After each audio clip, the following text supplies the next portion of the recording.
Hello, and welcome to Harry Potter and the Methods of Rationality, the podcast. Written by Eliezer Yudkowsky, read by Eneasz Brodsky, based on the works of J.K. Rowling. Chapter 120, Something to Protect, Draco Malfoy.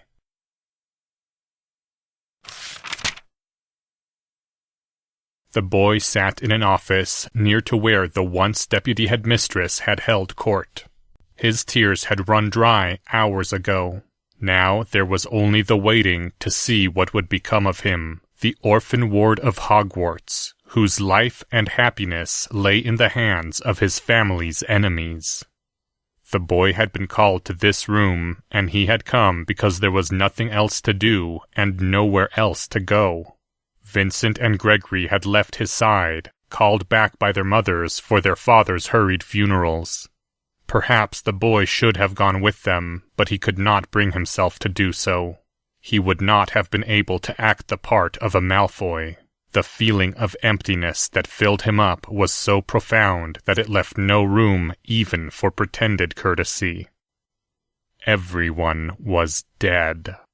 His father was dead, and his godfather, Mr. McNair, and his fallback godfather, Mr. Avery. Even Sirius Black, his mother's cousin, had somehow managed to die, and the last remnant of House Black was no friend to any Malfoy. Everyone was dead. There came a knock upon the office's door, and then, when the boy made no reply, the door opened, revealing... "Go away," Draco Malfoy said to the boy who lived. He couldn't muster any force in the words. "I will soon," Harry Potter said as he stepped into the room. "But there's a decision to be made, and only you can make it." Draco turned his head toward the wall, because just looking at Harry Potter took more energy than he had left in him. "You have to decide what happens to Draco Malfoy after this. I don't mean that in any ominous way. No matter what, you're still going to grow up to be the rich heir of a noble and most ancient house. The thing is, there's a horrible truth you don't know, and I keep thinking that if you knew, you'd tell me not to be your friend anymore. And I don't want to stop being your friend. But to just never tell you, and always maintain that lie so I can go on being your friend, I can't do that. It's also wrong. I don't want this anymore. I don't want to be manipulating you. I've hurt you too much already." "Then stop trying to be my friend. You're no good at it anyway." The words rose up into Draco's consciousness and were rejected from his lips. He felt like he'd mostly lost Harry already from the games Harry had played with their friendship. The lies and manipulations. And yet, the thought of going back to Slytherin alone, maybe without Vincent and Gregory if their mothers terminated the arrangement, Draco didn't want to do that. He didn't want to go back to Slytherin and live out his life among only people who'd agreed to be sorted into Slytherin House. Draco was barely sensible enough to remember how many of his real friends were also friends with Harry, that Padma was a Ravenclaw, and even Theodore was a chaotic lieutenant.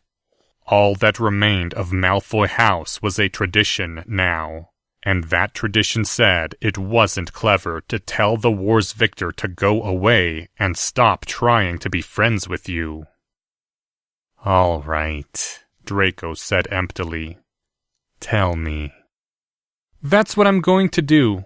And then the headmistress will come in after I leave and seal away your last half hour of memory. But before then, knowing the whole truth, you'll get to decide whether you still want to be involved with me.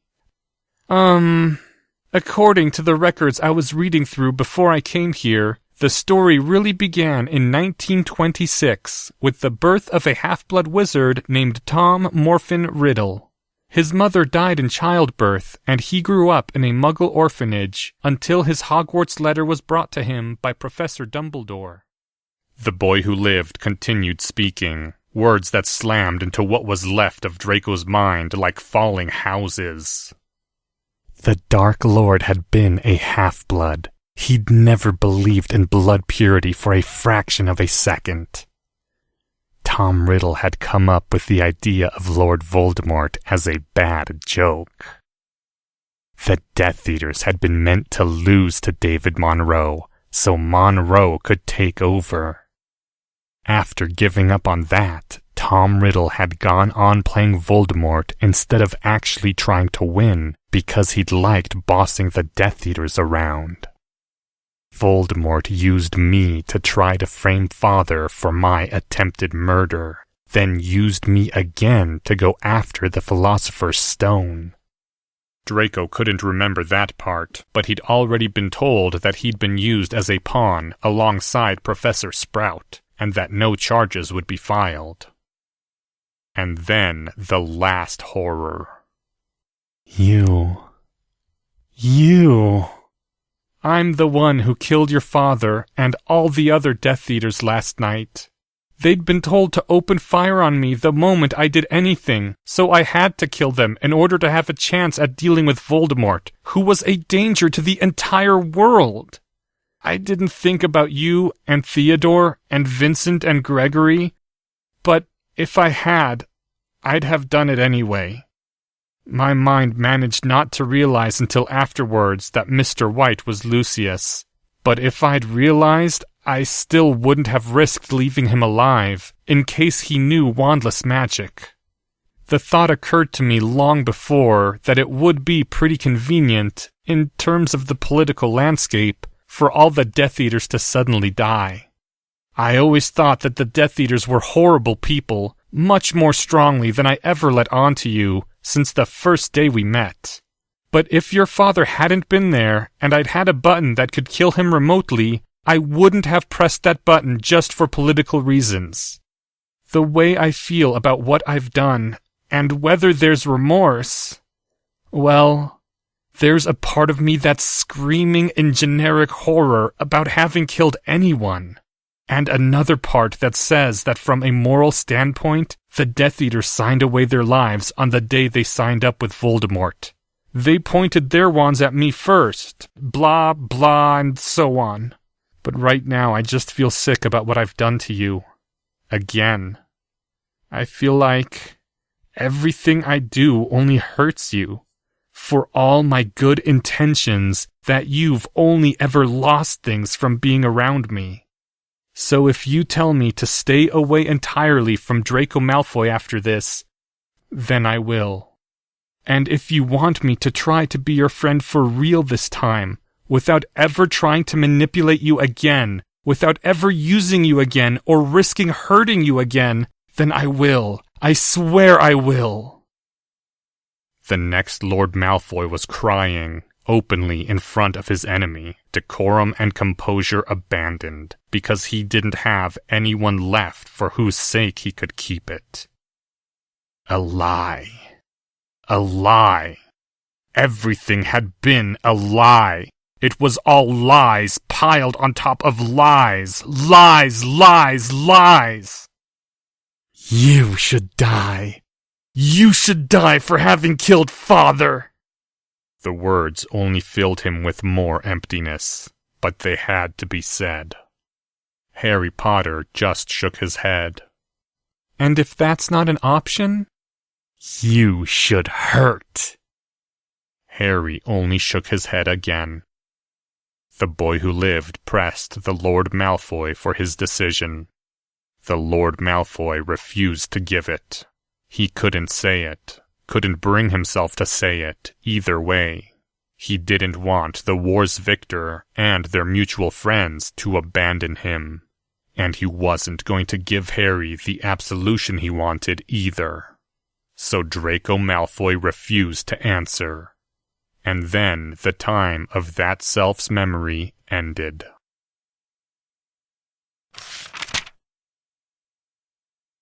The boy sat in an office near to where the once deputy headmistress had held court. His tears had run dry hours ago. Now there was only the waiting to see what would become of him, the orphan ward of Hogwarts, whose life and happiness lay in the hands of his family's enemies. The boy had been called to this room, and he had come because there was nothing else to do and nowhere else to go. Vincent and Gregory had left his side, called back by their mothers for their father's hurried funerals. Perhaps the boy should have gone with them, but he could not bring himself to do so. He would not have been able to act the part of a Malfoy. The feeling of emptiness that filled him up was so profound that it left no room even for lies. Everyone was dead. Everyone was dead, and it had all been futile from the beginning. There was a knock upon the office door, and then, after a polite pause, it opened to reveal Headmistress McGonagall, dressed much as she had dressed when she was a professor. "Mr. Malfoy?" his family's victorious enemy said. "Please come with me." Listlessly, Draco rose up and followed her out of the office. Seeing Harry Potter waiting beside her gave him some pause, but then his mind simply shut it out. "Here's the last thing. I found it in a folded parchment whose outside said that it was the last weapon to be used against House Malfoy, telling me not to read any further until the whole war hung in the balance. I didn't want to tell you about it before because I thought it might prejudice your decision unfairly. If you were a good person who never killed or lied, but you had to do one or the other, which would be worse?" Draco ignored him and continued in Headmistress McGonagall's company, leaving Harry behind, looking sadly after. They came to the headmistress's old office, where she lit her flue fire with a wave of her wand and said to the green flame, "Gringotts Travel Office," and stepped through after a firm glance in his direction. For lack of any other option, Draco Malfoy followed.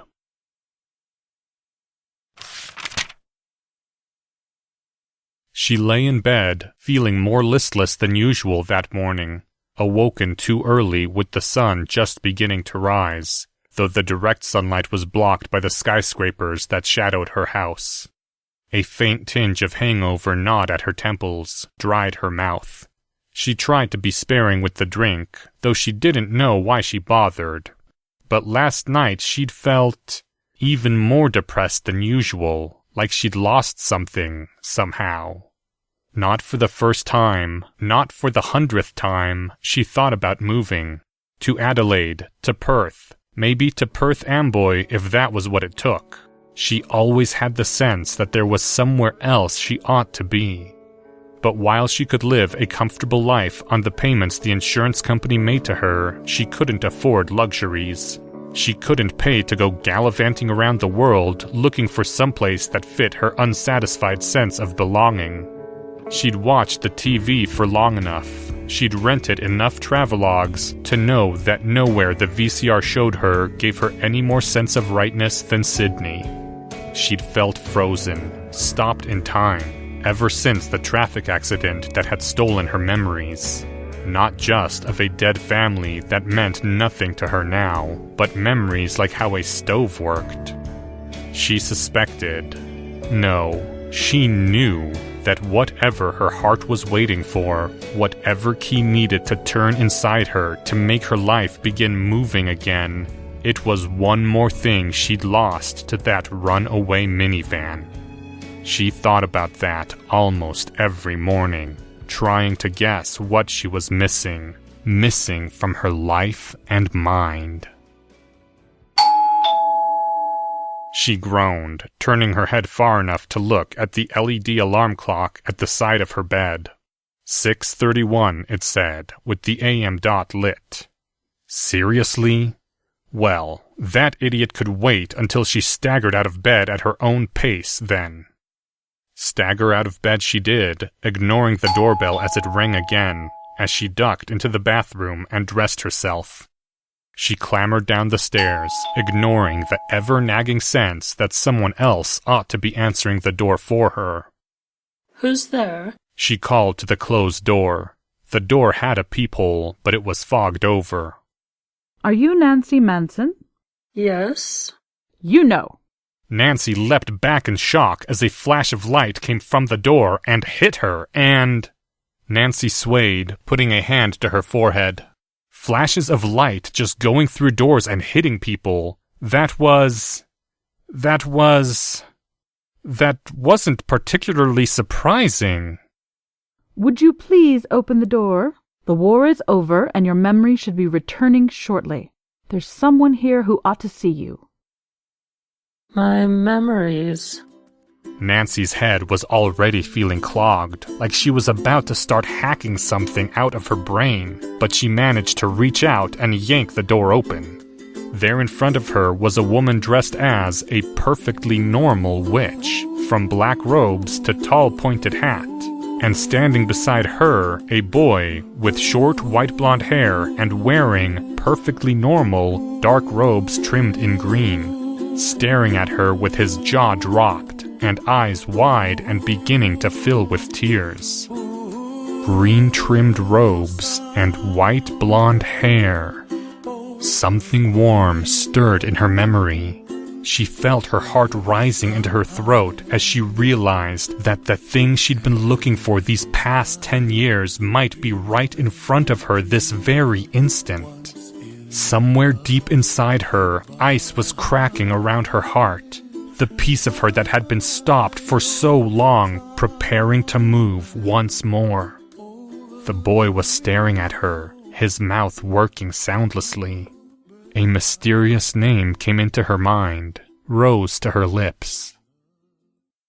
Lucius? End Chapter 120. Chapter 121. Something to Protect. Severus Snape.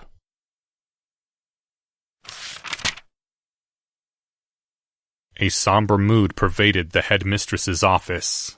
Minerva had returned after dropping off Draco and Narcissa/Nancy at St. Mungo's, where the Lady Malfoy was being examined to see if a decade living as a muggle had done any damage to her health.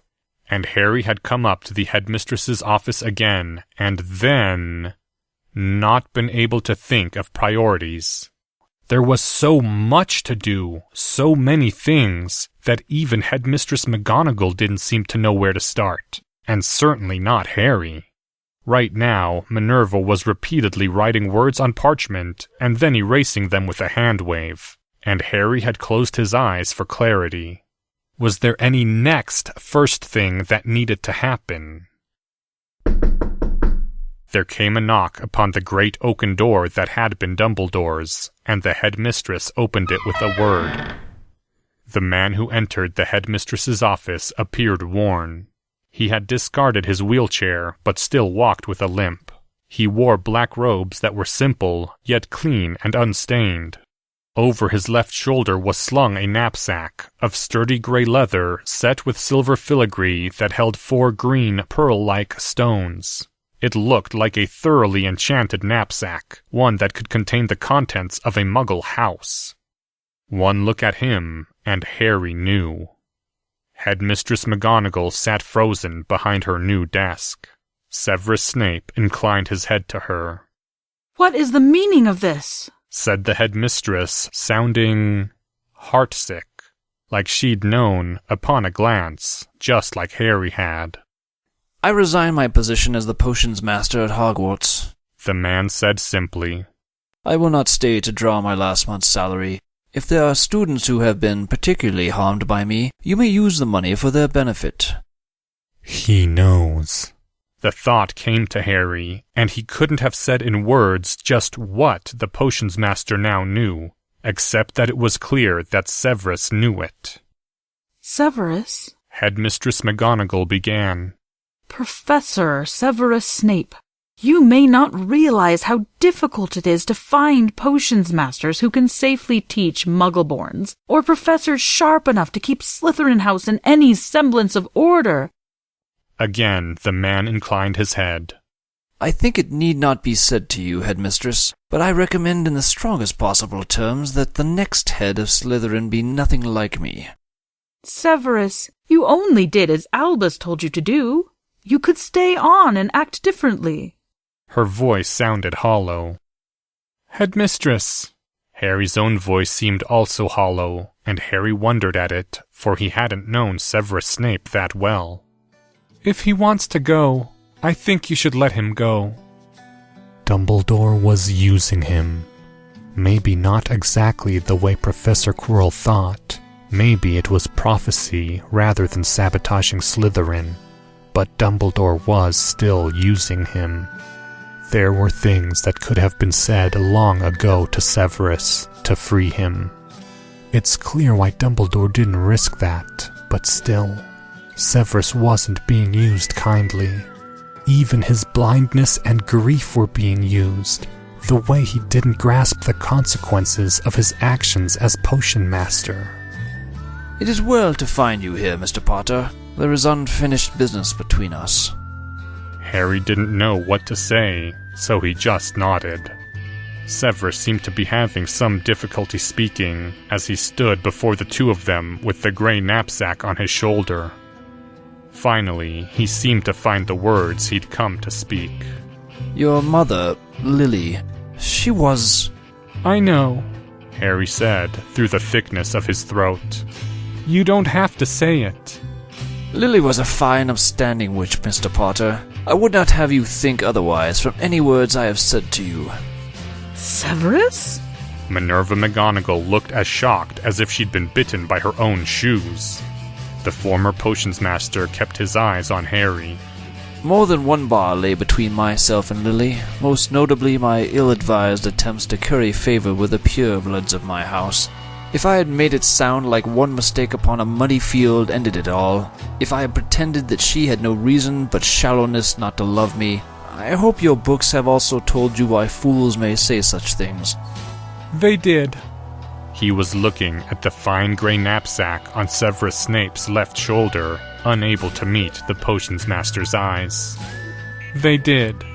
However, I'm afraid I have nothing more to say about your father than what I've already told you. Severus! The former potions master seemed to have eyes only for Harry. The dark mark upon my arm is not dead, nor is the prophecy fulfilled by the story that you recounted before the crowd. How did you destroy all but a remnant of the Dark Lord? Harry hesitated. I obliviated most of his memories and sealed him, I guess is how wizards say it. Even if the seal breaks, he won't come back as himself. Severus frowned briefly, and then shrugged. I suppose that is acceptable. Professor Snape. This, too, was now Harry's responsibility. The Order of the Phoenix owes you for services rendered. I'm in an excellent position to repay it, both financially and magically, just in case you want to start your next life in a position of wealth, or with better hair, or something. Strange words to say to such as me. I went to the Dark Lord intending to sell him the prophecy in exchange for Lily's love becoming mine, by whatever darkness was required to achieve it. That is hardly something to be forgiven lightly. And then, in the years after, when I was a potions master, that you experienced yourself. Do you think my service to the Order of the Phoenix has repaid all of my sins? People are always broken, Harry said, though the words stuck in his throat. They always make mistakes. At least you tried to repay them. Perhaps. My final duty was to fail in guarding the stone, to be struck down. This I have done, and I survived it, which I never expected to do. Severus was leaning against the door through which he'd entered, taking his weight off his left leg.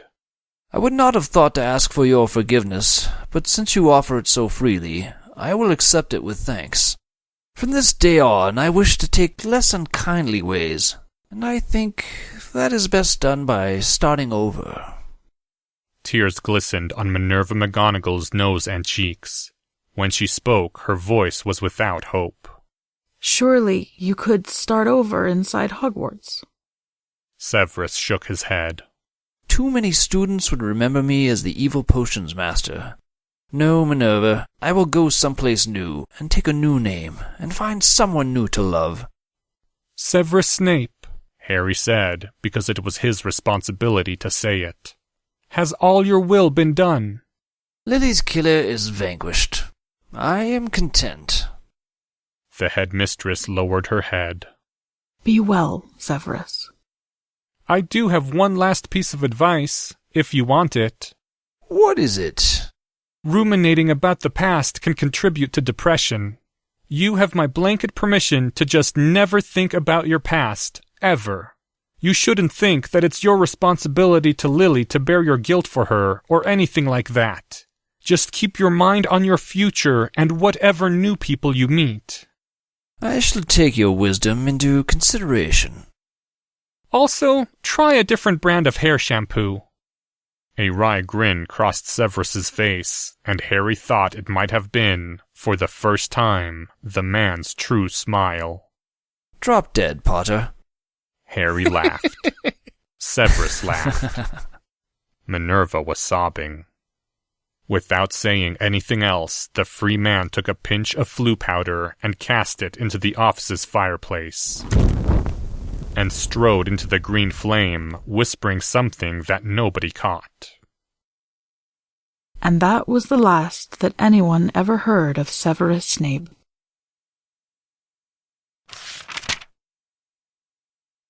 End chapter 121. If you enjoyed this episode and haven't done so yet, please consider leaving a rating or review at iTunes. Thank you to the following people. Severus Snape by Brian Jones. Minerva McGonagall, read by Autumn Rachel Dryden. This chapter's original text, production notes, and attribution links, along with archives and much more, can be found at hpmorpodcast.com. If you would like to learn more about the art of rationality, please visit lesswrong.com, an online community of aspiring rationalists founded by Eliezer Yudkowsky. Some sound effects used are courtesy of the Free Sound Project. Today's music is Morning Sunlight by Chrono Symphonic. Thank you for listening, and come back in 2 weeks for the first part of Chapter 122, Something to Protect, Hermione Granger.